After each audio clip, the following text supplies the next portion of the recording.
Guys, today I'm going to be reacting to my origin. Well, let's start because I want to. Sometimes a hedgehog just needs a gun. Sometimes a hedgehog is the only thing standing in the way of the obliteration of Earth. Sometimes a hedgehog is the ultimate fucking life form and you just have to deal with it. I ain't even mad though. Usain Bolt's got nothing on this guy. This guy, of course, being Shadow the Hedgehog. He's the most mature, most complex character to hit the Sonic franchise since Eggman decided to grow that sweet stash. Jokes aside, Shadow's character is easily the most interesting compared to the overtly good or overtly evil characters that you find in every nook and cranny of this franchise. Where Sonic's adventures throughout the years have been defined by a clear distinction between good and evil, Shadow blurs this line to the point of disappearing. The developers of the 2005 game Shadow the Hedgehog even admit they purposely made Shadow morally ambiguous so players could form their own opinions of it. So then, why break the mold? Why introduce this red and black hedgehog at all? That's the question. Why change the identity of the Sonic franchise? And what was Sega trying to go for with this edgy fella? I am the most powerful hedgehog in the world! Indeed. And okay, I'm not saying that Shadow completely changed the identity of the Sonic universe, because the edge factor definitely mellowed out after Sonic 06 vomited on itself, fell onto the floor, and cut itself to pieces on its own edge. Embarrassing. Very embarrassing. But it was all done with good intentions, right? Sega was gonna do something cool, right? If only they had stuck the landing a little better. Shadow's character meant something, damn it, and he still means so much to this very day. But what? What is the true identity of this dark hedgehog? If we find out that, only then will we know his true purpose. I can't take it anymore. What is the meaning behind this? And this? And Android? Is Shadow an android? Turns out the answer is no. Yeah, found it out over the phone. Kinda anticlimactic, but that's life. Sega nailed the realism, am I right? Prepare yourself for the deeper truth to what makes Shadow Shadow. Today's gonna reveal the ultimate explain form. Prepare yourself Don't do that. for the story Cringy. you never knew. About Shadow being faster than Sonic. Hashtag called out! But this is the story you never knew, and in this show we gotta go deeper. Without repeating too much information from that video, cause I don't wanna be that guy. I'd rather keep being Grant. So here we go. Shadow's earliest conception, the very idea of him, was born from Project Shadow, a project that would be headed by Gerald Robotnik, Eggman's grandfather, after he initially refused, that is. He believed Project Shadow, a project originally meant to create an immortality formula, overstepped the bounds of mankind. However, Gerald's granddaughter Maria, who he loves very much, is fatally ill with neuroimmune deficiency syndrome, a disease which wears away at her very nervous system. Her loving and borderline sociopathic grandfather, a man whose only happiness comes from his beloved granddaughter, soon discovers Project Shadow could help him find a cure for Maria's AIDS. NIDS. Fuck yeah, Mr. R. Professor R. What's that? You just gotta use this alien guy's blood to do it? His name is Black Doom? A leader of a race called the Black Arms? If I didn't know any better, I'd say these guys were evil. Seems They risky. are. Well, gotta have an interesting plot somehow, huh, Mr. R? I keep forgetting, sorry. Oh, the guy who's about to make the ultimate life form from the blood of a guy named Black Doom is telling me I need more respect. Ah!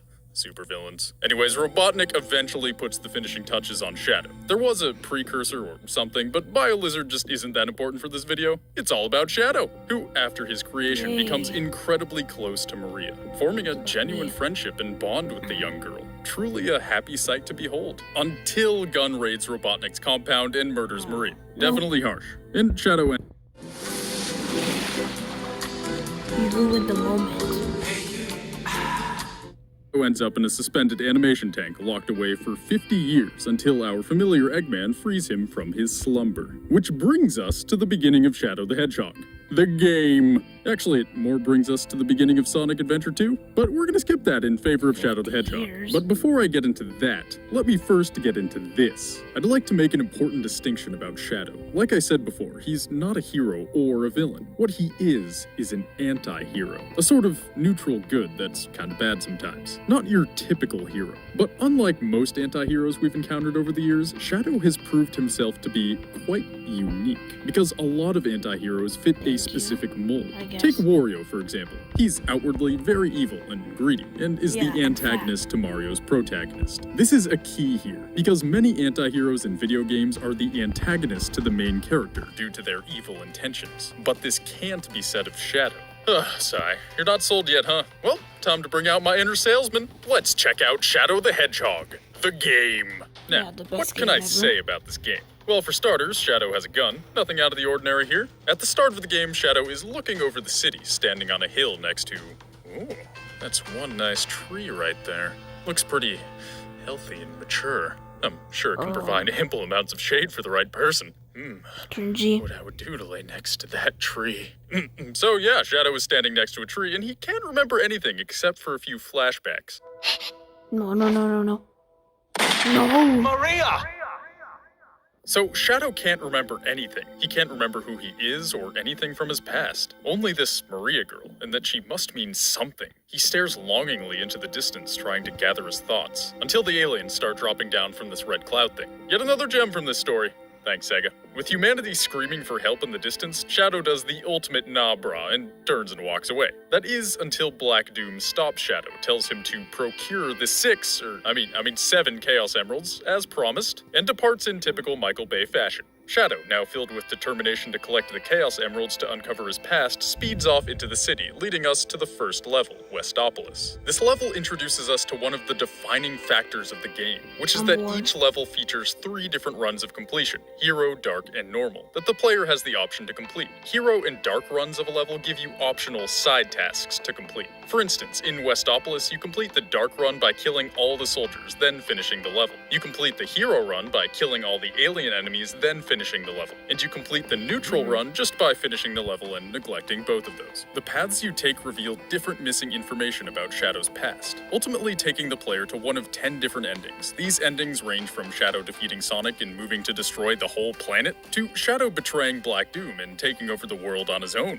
to Shadow killing Eggman and taking over the Eggman Empire, to Shadow defeating Black Doom and moving to destroy him and his army, to Shadow defeating Black Doom and becoming depressed and admitting he is a research experiment gone deadly wrong. And these are just a few of the endings. What an edgy hedgehog! His feelings are all over the place. But alas, these endings aren't actually legitimate. They are just distortions of the truth. They show the player what could have happened had Shadow went the route you played him as. Interesting enough. But from a gameplay perspective, kinda stupid. Because the purpose of these endings are to unlock the canon true ending called The Last Story. So, in case you're lost, let me reiterate. Sega thought it would be a good idea to have 10 possible endings, all of which are actually distortions of the truth. The player has to play through each false ending to get to the last story. And each time you reach the end, you're required to start at the beginning. Huzzah! I only have to play through Westopolis 10 times to beat the game. Oh, Sega, yet another stroke of brilliance. But back to that last story. Shadow is confronted by Black Doom. At this point, Shadow has gathered all 7 Chaos Emeralds, which Black Doom takes because he is trying to harvest humans as an energy source in a process called the Ritual of Prosperity.